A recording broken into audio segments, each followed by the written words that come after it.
आज हम बात करेंगे EPC4 एक्शन रिसर्च फाइल के बारे में। ये बीएड सेकेंड ईयर की बहुत इंपॉर्टेंट फाइल है और आपके इंटर्नशिप के प्रैक्टिकल एक्सपीरियंस के ऊपर डिपेंड करती है। अब हम बात करते हैं कि इस फाइल को आपको बनाना कैसे है। इस फाइल के दो पार्ट्स होंगे, थ्योरी और प्रैक्टिकल। थ्योरी में आपको कुछ थ्योरेटिकल पॉइंट्स हैं जो लिखने हैं, मैं भी बताऊंगी आपको। और पार्ट बी में आपको एक्शन रिसर्च रिपोर्ट, जो आपका प्रैक्टिकल वर्क है, वो आपको लिखना होगा। वो रिपोर्ट कैसे तैयार की जाएगी उसका भी एग्जाम्पल मैं आपको दिखाऊंगी। थ्योरी लिखने के लिए आप इनमें से कोई भी बुक को रेफर कर सकते हैं। अधिगम के लिए आकलन, मेजरमेंट और इवैल्यूएशन यानी मापन एवं मूल्यांकन, रिसर्च मेथोलॉजी, इनमें से कोई भी बुक आप ले सकते हैं किसी भी राइटर की। ये टॉपिक आपको इजीली अवेलेबल हो जाएगा। आइए पहले बात करते हैं थ्योरी की, कि थ्योरी में आपने क्या करना है। थ्योरी में आपको इन टॉपिक्स को कवर करना है। पहला है आपका इंट्रोडक्शन अबाउट रिसर्च। रिसर्च क्या होती है, अनुसंधान किसे कहते हैं, क्या होता है। शैक्षिक अनुसंधान यानी एजुकेशनल रिसर्च, उसके मीनिंग और डेफिनेशन। उसके बाद आपको लिखना होगा एजुकेशनल रिसर्च कितनी टाइप्स की होती हैं। फिर आपको लिखना है कि एक्शन रिसर्च बेसिकली उसका क्या मीनिंग है, यानी कि क्रियात्मक अनुसंधान का क्या अर्थ है। फिर हम बात करेंगे कैरेक्टरिस्टिक्स ऑफ एक्शन रिसर्च की। इसमें आपको एक्शन रिसर्च के क्या विशेषताएं हैं वो आपको लिखनी है। फिर आपको लिखना होगा कि एक्शन रिसर्च एक टीचर को क्यों करना चाहिए, उसके क्या ऑब्जेक्टिव्स हैं। और फिर आप लिखेंगे कि फंडामेंटल रिसर्च यानी जो मूलभूत रिसर्च होती है उसमें, और एक्शन रिसर्च, इन दोनों में क्या अंतर है, क्रियात्मक अनुसंधान में और मौलिक अनुसंधान में क्या अंतर है। और उसके बाद आपको प्रैक्टिकल पार्ट लिखना है, लेकिन उससे पहले आप ये थ्योरी में ही लिख लेंगे कि एक एक्शन रिसर्च को करने के क्या स्टेप्स हैं। तो मेरे ख्याल से आपको समझ में आ गया है कि थ्योरी में आपको ये सारे के सारे टॉपिक्स जो है वो कवर करने हैं। अब बात करते हैं प्रैक्टिकल की, यानी एक एक्शन रिसर्च रिपोर्ट तैयार करने की। ये आप सभी ने ऑब्जर्व की होगी प्रॉब्लम्स। जब आपने 4 महीने इंटर्नशिप किया है तो आपने स्कूल में काम किया है, आपको पता चला होगा हर रोज नई नई प्रॉब्लम्स आपके सामने आ जाती हैं। तो कुछ प्रॉब्लम्स ऐसी होती हैं जो टीचिंग लर्निंग को इफेक्ट करती हैं। बस उन्हीं प्रॉब्लम्स का हम सॉल्यूशन एक्शन रिसर्च के माध्यम से ढूंढने की कोशिश करते हैं, ताकि हमारे स्टूडेंट्स की प्रॉब्लम सॉल्व हो जाए, हमारी प्रॉब्लम सॉल्व हो जाए और टीचिंग लर्निंग किसी भी तरह से उससे बाधित ना हो।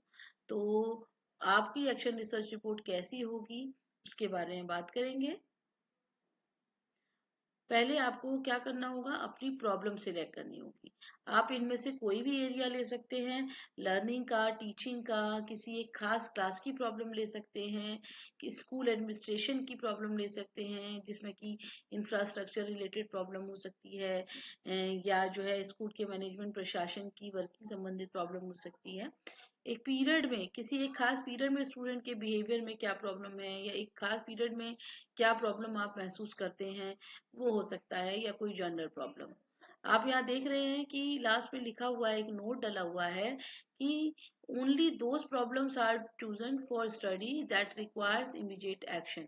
यानी ऐसी प्रॉब्लम का ही सिलेक्शन हमें करना होगा जो प्रॉब्लम इमीडिएट सॉल्यूशन मांगती हैं, इमीडिएट एक्शन मांगती हैं। इसीलिए हम इसको एक्शन रिसर्च कहते हैं, कि हमें एकदम एक्शन करके उस प्रॉब्लम को सॉल्व करना है, ताकि हमारी टीचिंग लर्निंग जो है प्रोसेस वो इफेक्ट ना हो। तो इनमें से कोई भी एस्पेक्ट आप ले सकते हैं अपनी प्रॉब्लम का सिलेक्शन करने में। यहाँ मैंने कुछ एग्जाम्पल्स ले रखे हैं, जैसे कि स्टूडेंट्स की साइंस में अटेंशन कम है, या इंग्लिश में अटेंशन कम है, या मैथ में अटेंशन कम है, मैथ्स की क्लास में अटेंशन कम है। तो ये अटेंशन कम है, ये एक हमारी प्रॉब्लम हो सकती है। ये 3 प्रॉब्लम्स बेसिकली हो सकती हैं अलग अलग सब्जेक्ट के अनुसार। आपकी स्पेलिंग एरर्स बच्चे करते हैं हिंदी में, अगर स्पेलिंग एरर इंग्लिश में करते हैं किसी खास क्लास के बच्चे, तो वो प्रॉब्लम हो सकती है।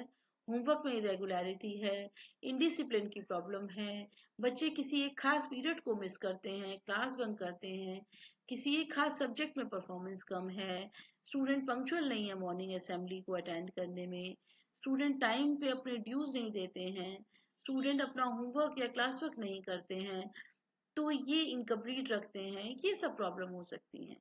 VDO की प्रॉब्लम आप मत लीजिएगा, क्योंकि ये एडमिनिस्ट्रेशन से रिलेटेड प्रॉब्लम है और वो स्कूल एडमिनिस्ट्रेशन ही इसके ऊपर एक्शन रिसर्च करता है। तो मैंने कई एग्जाम्पल आपको दे दिए हैं, इनमें से भी आप प्रॉब्लम ले सकते हैं और आप अपनी तरफ से भी बहुत सारी प्रॉब्लम्स ले सकते हैं। याद रहे, सभी स्टूडेंट की प्रॉब्लम्स अलग अलग होनी चाहिए, कोशिश आप ये करें। तो अब देखते हैं कि आप अपनी रिपोर्ट कैसे तैयार करेंगे। मैंने इसका एक इलस्ट्रेशन यहाँ दे रखी है, होपफुली आपको समझ में आएगी। तो आप भी ऐसे ही कोई प्रॉब्लम सिलेक्ट करिएगा जैसे मैंने यहाँ सिलेक्ट कर रखी है और अपनी रिपोर्ट तैयार करिए। सबसे पहला काम करना है आपको कि समस्या की पहचान करना है, आइडेंटिफिकेशन ऑफ द प्रॉब्लम। यहाँ मैंने पहचान कर ली है कि स्टूडेंट जो क्लास 9th के हैं उनकी परफॉर्मेंस कंप्यूटर सब्जेक्ट में काफी कम है। आप भी ऐसी प्रॉब्लम को अपनी पहचान कर लेंगे और अपनी कॉपी में जब रिपोर्ट लिखेंगे तो पहला पॉइंट यही लिखेंगे, आइडेंटिफिकेशन ऑफ द प्रॉब्लम। दूसरा पॉइंट आप लिखेंगे डिस्क्रिप्शन ऑफ द प्रॉब्लम, यानी कि समस्या का विवरण। यहाँ आपको अपनी समस्या डिटेल में लिखनी है कि क्यों आपने ये समस्या, कैसे आपने अनुभव करी।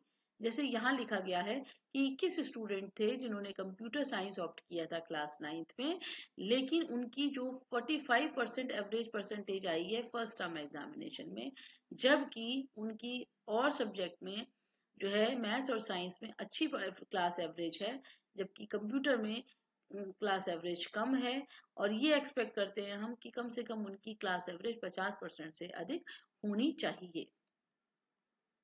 उसके बाद हम बात करते हैं probable causes of the problem, यानी अब हम आपको लिखना होगा कि आपकी समस्या के क्या कारण थे, आपको क्यों लगा कि ये प्रॉब्लम आई है। तो पहला कारण ये कि स्टूडेंट जो थे वो मोटिवेटेड नहीं थे कंप्यूटर साइंस को पढ़ने के लिए जितना उन्हें मोटिवेटेड होना चाहिए था। दूसरा हमने लिखा है कि उनको जितना टाइम और एफर्ट देना चाहिए था अपने सब्जेक्ट को, उन्होंने इस सब्जेक्ट को उतना टाइम नहीं दिया है और सब्जेक्ट को ज्यादा दिया है। तीसरा हमने इसमें एक माना कारण कि क्लास जो है उनकी इतनी बोरिंग होती है क्योंकि वो थ्योरेटिकल होती है, तो ये भी एक कारण हो सकता है। बाकी हमने एक कारण ये भी बताया यहाँ पर कि स्टूडेंट को अभी ये पता ही नहीं है कि ये जो अगर इसका कंप्यूटर का ज्ञान उनको हो जाएगा तो अदर विषयों में भी उनको काफी मदद मिल सकेगी पढ़ाई करने में। दूसरा कि बच्चों को शायद ये जानकारी ही नहीं है कि कंप्यूटर की मदद से वो अपने रिपोर्ट्स और अपनी फाइल्स को बहुत अच्छे से तैयार कर सकते हैं। एक और इसमें कारण हमने लिखा कि शायद बच्चों को ये पता ही नहीं है कि वो ईमेल और ई लर्निंग मटेरियल को भी कंप्यूटर की नॉलेज की सहायता से कर सकते हैं। तो ये अगर जानकारी होती तो शायद बच्चे अच्छा परफॉर्म करते। तो यहाँ पर हमने ये 6 कारण जो है माने हैं हमारी समस्या के हो सकते हैं। ये इस कारण के बाद जब हम कारण आइडेंटिफाई कर लेते हैं तो उसके बाद हम अपना एक एक्शन प्रोग्राम या एक्शन प्लान बनाते हैं कि हम क्या करेंगे, क्या ट्रीटमेंट देंगे कि स्टूडेंट की ये प्रॉब्लम सॉल्व हो जाए। तो यहाँ आप देख सकते हैं कि मैंने यहाँ पर कुछ एक्शंस लिखे हैं और उन एक्शंस को पूरा करने के लिए कुछ टूल्स या प्रोसीजर लिखे हैं। या टूल्स या प्रोसीजर का मतलब यहाँ आप क्वेश्चनियर दे सकते हैं या ऑब्जर्वेशन करा सकते हैं। आप यहाँ पर जो आप भी तकनीक अपना रहे हैं यहाँ उस टेक्निक की बात की जा रही है। और टाइम, आपने इस ट्रीटमेंट को कितने दिन चलाया, कितने घंटे चलाया, ठीक है। तो ये चीजें आपको यहाँ लिखनी है। जैसे पहला ट्रीटमेंट हमने यहाँ दिया हुआ है कि एक स्पेशल सेशन बच्चों का लिया गया, एक स्पेशल क्लास ली गई जिसमें ये बताया गया कि बेटर जॉब अपॉर्चुनिटीज कंप्यूटर की नॉलेज की वजह से, कि यानी अगर बच्चे को कंप्यूटर की नॉलेज होगी तो उसको कितनी बेटर जॉब अपॉर्चुनिटीज मिल सकती हैं। तो इसमें हमने क्या किया कि जो इसकी कॉपी थी, जो इस प्रेजेंटेशन की कॉपी थी, वो हर स्टूडेंट को भी दे दी गई और ये सेशन हमने 2 दिन चलाया।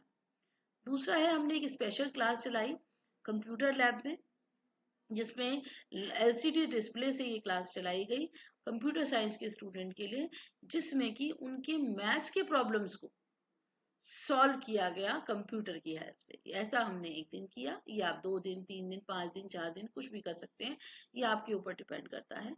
तीसरा जो ट्रीटमेंट दिया ये कि हमने स्टूडेंट्स को क्या किया, एक रिपोर्ट कैसे वो तैयार कर सकते हैं इंटरनेट की सहायता से, MS वर्ड की सहायता से, गूगल की सहायता से, इस पर एक क्लास ली और बच्चों को क्या किया, असाइनमेंट दे दिया। इसमें प्रोसीजर क्या किया, तो हमने किया, ये हमने किया।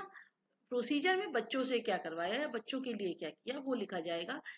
यहाँ पर हमने बच्चों को एक असाइनमेंट दे दिया साइंस का कि आप इस टॉपिक पर एक असाइनमेंट बनाइए जो कि कंप्यूटर की सहायता से बनाएंगे। ऐसा हमने एक दिन किया। फिर चौथा ट्रीटमेंट हमने दिया, थ्योरी क्लास जो कंप्यूटर साइंस की है उसके बाद 2 लगातार पीरियड कंप्यूटर के लैब क्लास के लगाए गए। तो लैब, ये याद रखें कि ये जो सॉल्यूशंस हमारे होते हैं वो प्रॉब्लम्स के जो कारण है उन्हीं से ही हमको निकालने होते हैं। तो यहाँ हमने 2 पीरियड जो है कंप्यूटर साइंस के यहाँ पर लगाए और यहाँ बच्चों ने क्या किया कि प्रैक्टिस करी। उन कंप्यूटर्स में के जो प्रैक्टिकल पीरियड्स थे उन प्रैक्टिकल पीरियड्स में they had hands on practice to use computer. तो ऐसा 1 मंथ तक किया गया। जब ये 4 ट्रीटमेंट दे दिए उसके बाद 5वां ट्रीटमेंट हमने क्या किया कि फिर हमने एक टेस्ट रखा। जब ये 1 महीने तक ऐसा चला दिया और ये सारे ट्रीटमेंट दे दिए तो 30 क्वेश्चंस का एक मल्टीपल चॉइस क्वेश्चन का एक टेस्ट तैयार करा गया और जो हमने उन्हें सिखाया इस 1 महीने में वो हमने उसका यूनिट टेस्ट लिया। ठीक है, पहले भी यूनिट टेस्ट बच्चे दे चुके थे जिसमें परफॉर्मेंस कम था और ये यूनिट टेस्ट दिया बच्चों ने। अब आगे हमें देखना है कि इस यूनिट टेस्ट का रिजल्ट भी हमारा क्या है। अब हमने डाटा कलेक्शन करना है, यानी ये तो ट्रीटमेंट दे दिया, अब हम वो डाटा इकट्ठा करेंगे जिससे कि हम अपनी कंक्लूजन तक पहुंच जाएं। तो क्या कंक्लूजन के तक पहुंचने के लिए हमने क्या क्या इकट्ठा किया कि फर्स्ट टर्म के बच्चों की मार्कशीट हमने निकाली यानी मार्क्स लिस्ट ली। बच्चों की एक्शन प्लान के बाद जो टेस्ट हुआ उसकी मार्क लिस्ट ली हमने। तीसरा हमने डाटा क्या कलेक्ट किया कि जो असाइनमेंट बच्चों ने रिपोर्ट तैयार की है साइंस की वो हमने ली जो कि उन्होंने कंप्यूटर की, इंटरनेट की, गूगल की हेल्प से बनाए थे वो लिया। और फिर बच्चों के फीडबैक भी लिए कि जो उन्हें डिफरेंट ट्रीटमेंट्स दिए गए उसमें उन्हें कैसा लगा। इन सबको कंपाइल करके हमने जब अपना डाटा एनालाइज किया तो हमें ये रिजल्ट्स मिला। यानी कि आप डाटा कलेक्शन के बाद अब आप क्या करेंगे, एनालिसिस ऑफ रिसोर्सेज या डाटा, जो डाटा एनालिसिस किया, डाटा किया इकट्ठा उसका एनालिसिस करेंगे। यहाँ आप लिखेंगे कि हमने यहाँ देखा कि जो मार्क्स स्टूडेंट ने सिक्योर किए थे टेस्ट 2 में वो बढ़ गए हैं, जो कि ये इंडिकेट कर रहे हैं कि स्टूडेंट की लर्निंग इंप्रूव हुई है। तो पहला हमने ये एनालिसिस किया। दूसरा हमने ये एनालिसिस यानी हर बच्चे के मार्क्स, यहाँ आप चाहें तो मार्क लिस्ट लगा सकते हैं बच्चों के पहले टेस्ट का, सारे बच्चों के नाम लेके उनके पहले टेस्ट के मार्क्स और दूसरे टेस्ट के मार्क्स, इसकी एक लिस्ट लगाएंगे। दूसरा आपका इसमें हमने देखा हम एवरेज निकालेंगे, उनके स्टूडेंट्स की क्लास एवरेज निकालेंगे। तो हमने देखा कि जो पहले क्लास एवरेज थी उसका जो मीन था वो 50 था और अब 69 हो गया। यानी कि पहले के मार्क्स जो थे उसका एवरेज था 50 और अब जो एवरेज है वो 69 हो गया है। राइट, तो इस सब को दिखाने के लिए आप चार्ट का, बार डायग्राम का, इमेजेस का यूज कर सकते हैं।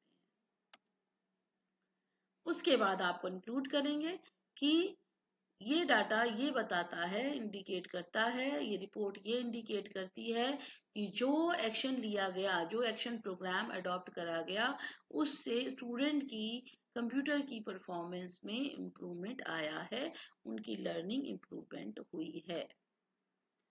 Thank you. अगर आपको ये प्रोजेक्ट बनाना समझ में आया है और अगर समझ में आया है तो मेरे चैनल को लाइक, शेयर और सब्सक्राइब जरूर करें। Thank you so much.